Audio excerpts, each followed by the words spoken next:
Guys, today we are going to read a beautiful story from the Hadith, volume number 8, book number 82, number 791 of Sahih al-Bukhari.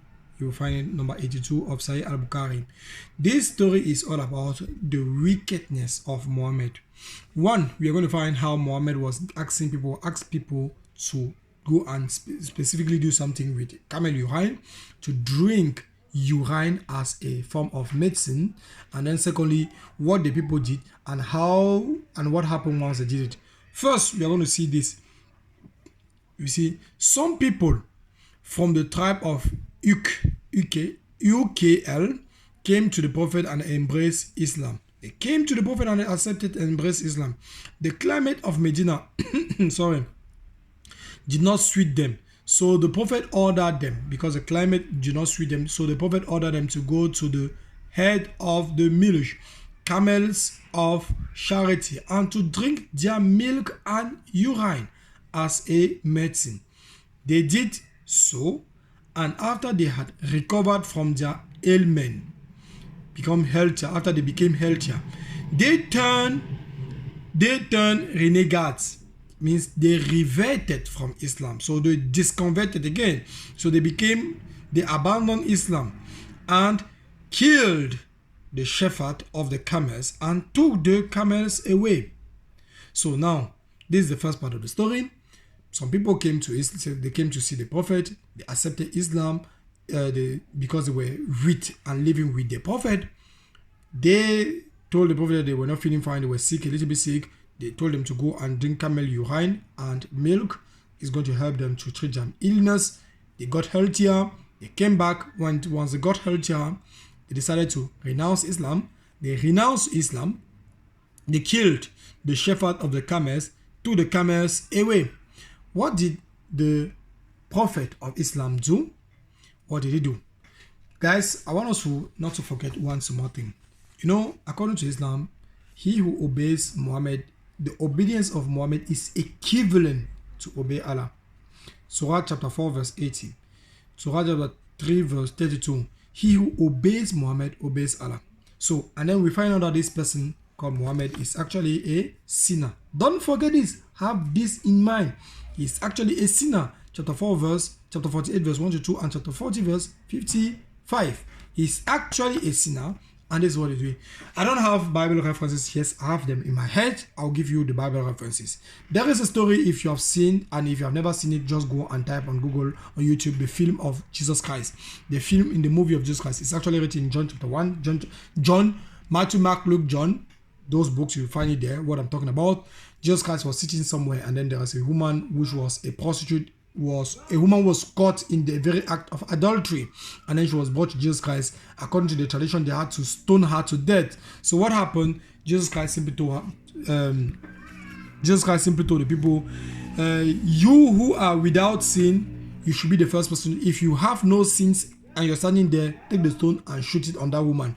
And then he told the woman, go and never fornicate again, go and never commit adultery again. And she went and she was saved. And he saved her from the arms of those people. She did something that was wrong, and then she was saved by Jesus Christ. And then we have, what is the Prophet of Islam actually doing here?